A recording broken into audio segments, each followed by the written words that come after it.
आउज़ु बिल्लाहि मिनश शैतानिर रजीम बिस्मिल्लाहिर रहमानिर रहीम।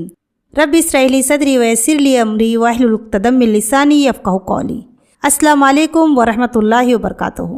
আজকে আমরা 177তম ভিডিও পোস্ট করতে যাচ্ছি, যেখানে আমরা সৃষ্টি সূচনা অধ্যায়টিকে কন্টিনিউ করব।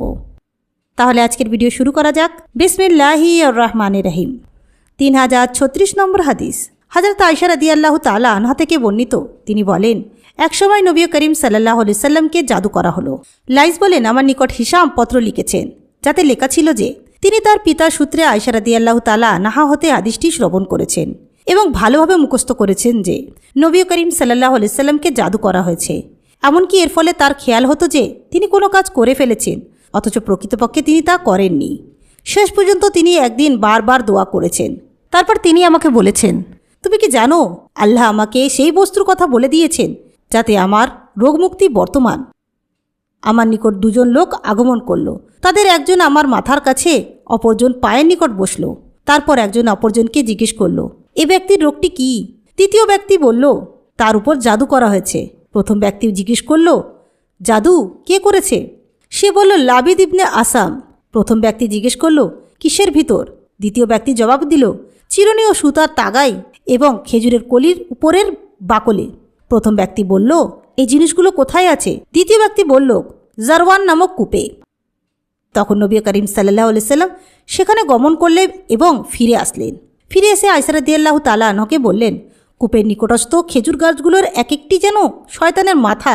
আয়েশা রাদিয়াল্লাহু তাআলা আনহা বলেন, আমি জিজ্ঞেস করলাম, জাদুকৃত সেই বস্তুগুলো কি আপনি বের করতে পেরেছেন? তিনি বললেন, না, তবে আল্লাহ আমাকে সুস্থ করেছেন। আমার ভয় হয়েছিল এই বস্তুগুলো বের করলে তাতে মানুষের মধ্যে অপকৃতি ও ফিতনার প্রসার ঘটতে পারে। অতঃপর সেই কূপটি বন্ধ করে দেওয়া হলো। 3037 নম্বর হাদিস। আবু হুরায়রা রাদিয়াল্লাহু তাআলা আনহু থেকে বর্ণিত, রাসূলুল্লাহ সাল্লাল্লাহু আলাইহি সাল্লাম বলেছেন, নিদ্রা যাওয়ার সময় তোমাদের প্রত্যেকের মাথার শেষ অংশে শয়তান 3টি করে গিরা দেয় এবং প্রত্যেক গিরায় ফু দেয় যে রাত অনেক রয়েছে, এখন শুয়ে থাকো। তারপর সে লোক যদি জাগ্রত হয় এবং আল্লাহকে স্মরণ করে, তখন একটি গিরা খুলে যায়। তারপর অজু করলে দ্বিতীয় গিরাটি খুলে যায়। তারপর নামাজ আদায় করলে শেষ গিরাটিও খুলে যায়। অতঃপর এই ব্যক্তি পবিত্র ও আনন্দিত মন নিয়ে দিনের কাজ শুরু করবে। অন্যথায় অসৎ প্রবৃত্তি ও অলসতার মধ্যে তার দিন শুরু করবে। 3038 নম্বর হাদিস। হযরত আব্দুল্লাহ রাদিয়াল্লাহু তাআলা আনহু থেকে বর্ণিত, তিনি বলেন, নবী করিম সাল্লাল্লাহু আলাইহি সাল্লামের নিকট এক ব্যক্তির নাম উল্লেখ করা হলো, যে সারা রাত ভোর হওয়া পর্যন্ত ঘুমিয়ে থাকত। নবী করিম সাল্লাল্লাহু আলাইহি সাল্লাম তখন বললেন, এই লোকটির উভয় কানে অথবা বললেন এক কানে শয়তান পেশাব করেছে। যে দোয়া পড়লে শয়তান সন্তানের কোনো ক্ষতি করতে পারে না। হযরত ইবনে আব্বাস রাদিয়াল্লাহু তাআলা আনহু নবী করিম সাল্লাল্লাহু আলাইহি সাল্লাম থেকে বর্ণনা করেছেন, নবী করিম সাল্লাল্লাহু আলাইহি সাল্লাম বলেছেন যে তোমাদের কেউ যদি তার স্ত্রীর নিকট মিলনের উদ্দেশ্যে যায় আর এ দোয়া পড়ে, আল্লাহর নামে শুরু করছি, হে আল্লাহ, আমাদেরকে শয়তানের প্রভাব হতে রক্ষা করো এবং যে সন্তান আমাদেরকে দান করবে তাকেও শয়তান হতে বাঁচিয়ে রাখো। অতঃপর যে সন্তান তাদেরকে দান করা হবে, শয়তান তার কোনো ক্ষতি করতে পারে না। 3040 নম্বর হাদিস। হযরত ইবনে উমর রাদিয়াল্লাহু তাআলা আনহু থেকে বর্ণিত, তিনি বলেন, রাসূলুল্লাহ সাল্লাল্লাহু আলাইহি সাল্লাম বলেছেন, যখন সূর্যের এক অংশ উদিত হয়, তখন তা সম্পূর্ণ ও পরিষ্কারভাবে উদিত না হওয়া পর্যন্ত নামাজ পড়া বন্ধ রাখো। আর সূর্যের এক পার্শ্ব যখন অস্তমিত হবে, তখন সম্পূর্ণ অস্তমিত না হওয়া পর্যন্ত নামাজ পড়া বন্ধ রাখো। তোমরা সূর্যোদয় ও সূর্যাস্তের সময় নামাজ আদায় করবে না, কেননা শয়তানের 2 সিংহের মধ্যস্থল দিয়েই এর উদয় ঘটে। 3041 নম্বর হাদিস। হযরত আবু সাঈদ রাদিয়াল্লাহু তাআলা আনহু থেকে বর্ণিত, তিনি বলেন, নবী করিম সাল্লাল্লাহু আলাইহি সাল্লাম বলেছেন, নামাজ আদায় করার সময় তোমাদের কারো সম্মুখ দিয়ে কেউ চলাচল করলে তাকে অবশ্যই বাধা দিবে। অমান্য করলে পুনরায় নিষেধ করবে। এবারও যদি অমান্য করে, তবে তার সঙ্গে প্রয়োজনে সংঘর্ষ বাঁধাবে, কেননা সে শয়তান। 3042 নম্বর হাদিস। হযরত আবু হুরায়রা রাদিয়াল্লাহু তাআলা আনহু থেকে বর্ণিত, তিনি বলেন, রাসূলুল্লাহ সাল্লাল্লাহু আলাইহি ওয়াসাল্লাম আমাকে রমজানের সাদকায়ে ফিতরার হেফাজতের জন্য কর্মচারী নিযুক্ত করলেন। অতঃপর জনৈক আগন্তুক আমার নিকট আগমন করে 2 হাত ভরে খাদ্যশস্য নিতে শুরু করল।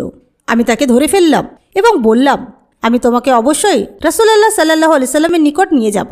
তখন সে একটি পূর্ণ হাদিস উল্লেখ করল এবং বলল, যখন তোমরা শয্যায় শয়ন করতে গমন করবে, তখন আয়াতুল কুরসি পড়বে। আল্লাহ সর্বদা তোমাদেরকে হেফাজত করতে থাকবেন। ভোর হওয়া পর্যন্ত শয়তান তোমাদের নিকটও ঘেঁষতে পারবে না। ঘটনাটি শুনে রাসূলুল্লাহ সাল্লাল্লাহু আলাইহি ওয়াসাল্লাম বললেন, কথাটি তোমাকে সে সত্য বলেছে, অথচ মূলত সে মিথ্যাবাদী এবং শয়তান ছিল। 3043 নম্বর হাদিস। হযরত আবু হুরায়রা রাদিয়াল্লাহু তাআলা আনহু থেকে বর্ণিত, তিনি বললেন, তোমাদের কারো নিকট শয়তান আগমন করতে পারে এবং জিজ্ঞেস করতে পারে, এ বস্তু কে সৃষ্টি করেছে, এ বস্তু কে বানিয়েছে। শেষ পর্যন্ত জিজ্ঞেস করে বসে, তোমাদের স্রষ্টাকে কে সৃষ্টি করেছে। বিষয়টি যখন এই পর্যন্ত পৌঁছে যাবে তখন অবশ্যই আল্লাহর নিকট তোমরা আশ্রয় প্রার্থনা করবে এবং এ বিষয়ে আলোচনা পরিত্যাগ করবে ও চুপ থাকবে। 3044 নম্বর হাদিস।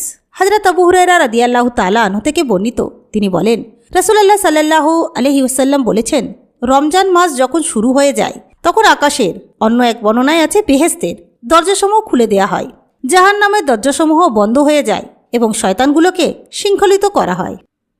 3045 নম্বর হাদিস। হযরত ইবনে আব্বাস রাদিয়াল্লাহু তাআলা আনহু থেকে বর্ণিত, তিনি বলেন, উবাই ইবনে কাব আমাদের নিকট বলেছেন, তিনি রাসূলুল্লাহ সাল্লাল্লাহু আলাইহি সাল্লামকে বলতে শুনেছেন যে মুসা আলাইহিস সালাম তার সাথী খাদেমকে হুকুম করলেন, আমাদের সকলের খাবার নিয়ে আসো। সে বলল, আপনি কি লক্ষ্য করেননি, আমরা যখন প্রস্তুর খণ্ডটির নিকট ছিলাম তখন মাছের কথাটি আমি একেবারে ভুলে গিয়েছিলাম এবং তা উল্লেখ করা হতে শয়তানি আমাকে ভুলিয়ে রেখেছিল। অতঃপর আল্লাহ যে স্থানটি সম্পর্কে নির্দেশ দিয়েছিলেন তা অতিক্রম করা পর্যন্ত মুসা আলাইহিস সালাম কোনরূপ ক্লান্তি অনুভব করেননি। 3046 নম্বর হাদিস। হযরত আব্দুল্লাহ ইবনে উমর রাদিয়াল্লাহু তাআলা আনহু থেকে বর্ণিত, তিনি বলেন, আমি রাসূলুল্লাহ সাল্লাল্লাহু আলাইহি সাল্লামকে দেখেছি, তিনি পূর্ব দিকে ইশারা করে বলেছেন, ফিতনা এখানেই, ফিতনা এখানেই, যেখান থেকে শয়তানে শিং বের হয়। 3047 নম্বর হাদিস। হযরত জাবের রাদিয়াল্লাহু তাআলা আনহু নবী করিম সাল্লাল্লাহু আলাইহি ওয়াসাল্লাম হতে বর্ণনা করেছেন, তিনি বলেন, নবী করিম সাল্লাল্লাহু আলাইহি ওয়াসাল্লাম বলেছেন, যখন সন্ধ্যার অন্ধকার নেমে আসে তখন তোমরা তোমাদের শিশুদেরকে গৃহে আবদ্ধ রাখো, কেননা এই সময় শয়তানের দল ছড়িয়ে পড়ে। যখন রাতের কিছু সময় অতিক্রান্ত হবে তখন তাদেরকে ছেড়ে দিতে পারো।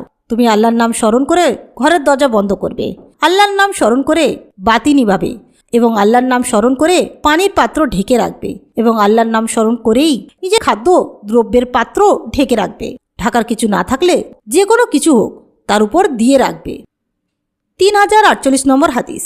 সাফিয়া বিনতে হুয়াই রাদিয়াল্লাহু তাআলা আনহা থেকে বর্ণিত, তিনি বলেন, একদিন রাসূলুল্লাহ সাল্লাল্লাহু আলাইহি সাল্লাম ইতিকাফ অবস্থায় ছিলেন। আমি রাতে জিয়ারাতের উদ্দেশ্যে তার খেদমতে আসলাম, কিছু কথাবার্তা বললাম, অতঃপর ফিরে আসার জন্য উঠে দাঁড়ালাম। তখন রাসূলুল্লাহ সাল্লাল্লাহু আলাইহি ওয়াসাল্লামও আমাকে পৌঁছে দেওয়ার জন্য আমার সঙ্গে উঠলেন। সাফিয়ার বাসস্থান উসামা ইবনে জায়েদের বাসভবনেই ছিল। এমন সময় দুজন আনসার সেই স্থান দিয়ে যাচ্ছিলেন। তারা যখন রাসূলুল্লাহ সাল্লাল্লাহু আলাইহি সাল্লামকে এই অবস্থায় দেখলেন দ্রুত চলে যেতে লাগলেন। রাসূলুল্লাহ সাল্লাল্লাহু আলাইহি সাল্লাম বললেন, একটু থামো, এ মহিলা সাফিয়া বিনতে হুয়াই আমার স্ত্রী। তারা বললেন, হে আল্লাহর রাসূল, সুবহানাল্লাহ। তিনি বললেন, শয়তান মানুষের দেহে শিরায় শিরায় রক্তধারার মতোই বিচরণ করে। আমার আশঙ্কা হয়েছিল যে সে তোমাদের অন্তরে কোনো কুধারণা সৃষ্টি করে দেয় নাকি। 3049 নম্বর হাদিস। সুলাইমান ইবনে সুরাদ রাদিয়াল্লাহু তাআলা আনহু থেকে বর্ণিত, তিনি বলেন, আমি নবী করিম সাল্লাল্লাহু আলাইহি সাল্লামের নিকট ছিলাম। এমন সময় দুজন লোক পরস্পরকে গালিগালাজ করছিল। তাদের একজনের চেহারা রাগে লাল হয়ে গেল এবং ঘাড়ের রগ ফুলে মোটা হয়ে উঠল। তখন নবী করিম সাল্লাল্লাহু আলাইহি সাল্লাম বললেন, আমি এমন একটি দোয়া জানি, এ ব্যক্তি সে দোয়া পড়লে সঙ্গে সঙ্গে তার রাগ কমে যাবে। সে যদি বলে আমি শয়তান হতে আল্লাহর আশ্রয় চাই, তবে তার রাগ চলে যাবে। লোকেরা সে ব্যক্তিকে জানালেন যে নবী করিম সাল্লাল্লাহু আলাইহি সাল্লাম বলেছেন, শয়তান হতে আল্লাহর আশ্রয় চাও, অর্থাৎ আউযু বিল্লাহি মিনাশ শাইতানির রাজিম পড়ে নাও। তখন লোকটি বলল, পাগল হয়েছি যে শয়তান হতে আশ্রয় চাইব। 3050 নম্বর হাদিস। হযরত ইবনে আব্বাস রাদিয়াল্লাহু তাআলা আনহু থেকে বর্ণিত, তিনি বলেন, নবী করিম সাল্লাল্লাহু আলাইহি সাল্লাম বলেছেন, তোমাদের কেউ যখন নিজ স্ত্রীর নিকট মিলনের উদ্দেশ্যে গমন করে আর মিলনকাল এই দোয়া পাঠ করে, আল্লাহুম্মা জান্নিবনাশ শাইতানা ওয়া জান্নিবিশ শাইতানা মা রাযাকতানা, তবে তাদের কোনো সন্তান জন্মালে শয়তান তার কোনো ক্ষতি সাধন করতে পারে না এবং তার উপর কর্তৃত্ব করতে পারে না। 3051 নম্বর হাদিস। হযরত আবু হুরায়রা রাদিয়াল্লাহু তাআলা আনহু নবী করিম সাল্লাল্লাহু আলাইহি ওয়াসাল্লাম হতে বর্ণনা করেছেন, একবার নবী করিম সাল্লাল্লাহু আলাইহি সাল্লাম নামাজ আদায় করে তারপর বললেন, শয়তান আমার সামনে আগমন করেছিল এবং আমার নামাজ ভঙ্গ করার পূর্ণ প্রচেষ্টা চালিয়েছিল, কিন্তু আল্লাহ আমাকে তার উপর প্রাবল্য দিয়েছেন। অতঃপর সম্পূর্ণ হাদিসটি বর্ণনা করলেন। 3052 নম্বর হাদিস। হযরত আবু হুরায়রা রাদিয়াল্লাহু তাআলা আনহু নবী করিম সাল্লাল্লাহু আলাইহি সাল্লাম হতে বর্ণনা করেছেন, যখন নামাজের জন্য আজান দেয়া হয় তখন শয়তান বদবায়ু ত্যাগ করতে করতে দূর হতে থাকে। আজান যখন সমাপ্ত হয় সামনে অগ্রসর হয় এবং মানুষের অন্তরে ওয়াসওয়াসা সৃষ্টি করতে থাকে আর বলতে থাকে, অমুক কথা স্মরণ করো এবং অমুক কাজ মনে করো। এমনকি ওই ব্যক্তির আর এ কথা মনে থাকে না যে সে নামাজ কি 3 রাকাত আদায় করেছে না 4 রাকাত।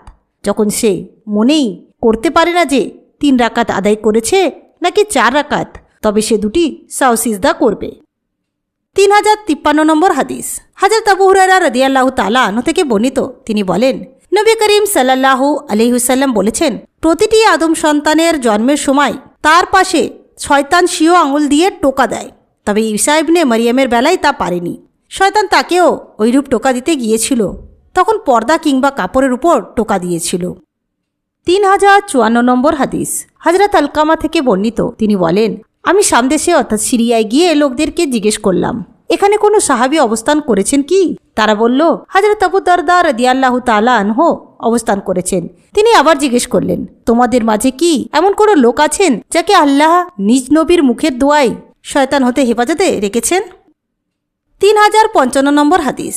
হযরত মুগিরা রাদিয়াল্লাহু তাআলা আনহু থেকে বর্ণিত, তিনি বলেন, সেই ব্যক্তি যাকে আল্লাহ তার নবী সাল্লাল্লাহু আলাইহি সাল্লামের মুখের দোয়ায় শয়তান থেকে নিরাপদ রেখেছেন, তিনি হলেন আম্মার ইবনে ইয়াসার রাদিয়াল্লাহু তাআলা আনহু। এবং আয়েশা রাদিয়াল্লাহু তাআলা আনহা নবী করিম সাল্লাল্লাহু আলাইহি সাল্লাম হতে বর্ণিত করেছেন, নবী করিম সাল্লাল্লাহু আলাইহি সাল্লাম বলেছেন, ফেরেশতারা মেঘের মধ্যে এই সকল বিষয়ে আলোচনা করেন যা জমিনে ঘটবে। তখন শয়তান দল দু একটি কথা শুনে ফেলে এবং তা গণকদের কানে এমনভাবে ঢেলে দেয় যেমনভাবে পানি ইত্যাদি ঢালা হয়। তখন গণক এই কথাটির সাথে 100 রকমের মিথ্যা কথা বাড়িয়ে বলে। 3056 নম্বর হাদিস। হযরত আবু হুরায়রা রাদিয়াল্লাহু তাআলা আনহু নবী করিম সাল্লাল্লাহু আলাইহি ওয়াসাল্লাম হতে বর্ণনা করেছেন, তিনি বলেছেন, হায় শয়তান হতে এসে থাকে। সুতরাং যখন তোমাদের কারো হাই আসবে যথাসাধ্য তা দমন করবে, কেননা যখন হাই তোলার সময় কেউ হাক বলে তখন শয়তান হাসতে থাকে। 3057 নম্বর হাদিস। হযরত আয়েশা রাদিয়াল্লাহু তাআলা আনহা থেকে বর্ণিত, তিনি বলেন, উহুদের দিন যখন মুশরিকরা পরাজিত হয়ে পালায়ন করতে লাগলো, তখন ইবলিস চিৎকার শুরু করলো, হে আল্লাহর বান্দারা অর্থাৎ হে মুসলমানরা, তোমাদের পিছনের লোকদেরকে হত্যা করো। সুতরাং সামনের লোকেরা পিছনের লোকদের উপর ঝাঁপিয়ে পড়ল এবং উভয় দলের সংঘর্ষ বেঁধে গেল। হুযাইফা তার পিতা ইয়ামানকে সাহসা দেখতে পেলেন। তখন তিনি বলে উঠলেন, হে আল্লাহর বান্দারা, আমার পিতা, আমার পিতা। কিন্তু আল্লাহর শপথ, তারা বিরত হয়নি। শেষ পর্যন্ত তারা তাকে হত্যা করেই ফেলল। তখন হুযাইফা রাদিয়াল্লাহু তাআলা আনহু বললেন, আল্লাহ তোমাদেরকে ক্ষমা করুন। ওয়ারওয়াহা বলেন, এই দুর্ঘটনার দুঃখ হুযাইফার মনে মহান আল্লাহর সাথে মিলিত হওয়া পর্যন্ত অর্থাৎ মৃত্যু পর্যন্ত বিদ্যমান ছিল। 3058 নম্বর হাদিস। হযরত আয়েশা রাদিয়াল্লাহু তাআলা আনহা থেকে বর্ণিত, আমি নবী করিম সাল্লাল্লাহু আলাইহি সাল্লামকে নামাজের মধ্যে মানুষের এদিকে সেদিকে তাকাবার ব্যাপারে জিজ্ঞেস করলাম। তিনি বললেন, এটি হলো হস্তক্ষেপ যা সে শয়তান তোমাদের নামাজে করে থাকে। 3059 নম্বর হাদিস। হযরত আবু কাতাদা রাদিয়াল্লাহু তাআলা আনহু থেকে বর্ণিত, আবু কাতাদা রাদিয়াল্লাহু তাআলা আনহু বর্ণনা করেছেন, নবী করিম সাল্লাল্লাহু আলাইহি সাল্লাম বলেছেন, নেক বা ভালো স্বপ্ন আল্লাহর পক্ষ হতে হয়ে থাকে আর কুস্বপ্ন হয় শয়তানের পক্ষ হতে। অতঃপর তোমাদের কেউ যখন এমন কোনো কুস্বপ্ন দর্শন করে যা ভীতিজনক, তখন সে যেন তার বাম দিকে থুতু নিক্ষেপ করে এবং আল্লাহর কাছে শয়তানের ক্ষতি সাধন হতে আশ্রয় প্রার্থনা করে, তবে এ স্বপ্ন তার কোনো ক্ষতি করতে পারবে না। 3060 নম্বর হাদিস। হযরত আবু হুরায়রা রাদিয়াল্লাহু তাআলা আনহু থেকে বর্ণিত, রাসূলুল্লাহ সাল্লাল্লাহু আলাইহি ওয়াসাল্লাম বলেছেন, যে লোক প্রথম 100 বার এই দোয়া পড়ল, লা ইলাহা ইল্লাল্লাহু ওয়াহদাহু লা শারীকা লাহু লাহুল মুলকু ওয়া লাহুল হামদু ওয়া হুয়া আলা কুল্লি শাইইন কাদির, যার অর্থ আল্লাহ ছাড়া আর কোনো ইলাহা নেই, তিনি একক, তার কোনো অংশীদার নেই, বাদশাহী একমাত্র তাঁরই, সমস্ত প্রশংসাও কেবলমাত্র তাঁরই জন্য, তিনি সকল কিছুর উপর সর্বশক্তিমান, তার 10টি গোলাম আজাদ করার সমতুল্য স্বভাব হবে, 100 স্বভাব তার নামে লেখা হবে এবং তার 100 গুনাহ মোচন করা হবে। ওই দিন সন্ধ্যা পর্যন্ত সে শয়তান থেকে নিরাপদ থাকবে। কোনো ব্যক্তি তার তুলনায় উত্তম স্বভাবের কাজ পেশ করতে সক্ষম হবে না। তবে হ্যাঁ, ওই ব্যক্তি পারবে যে এর তুলনায় বেশি আমল করলো, অর্থাৎ আরও অধিকবার এ দোয়া পড়লে। তো আজকে আমরা 177তম ভিডিও পোস্ট করলাম, যেখানে আমরা সৃষ্টির সূচনা অধ্যায়টিকে কন্টিনিউ করছিলাম। ইনশাল্লাহ নেক্সট ভিডিওতে আমরা এই অধ্যায়টিকে কন্টিনিউ করব। ইনশাল্লাহ নেক্সট ভিডিওতে আপনাদের সঙ্গে আবার দেখা হবে। আসসালামু আলাইকুম ওয়া রাহমাতুল্লাহি ওয়া বারাকাতুহু।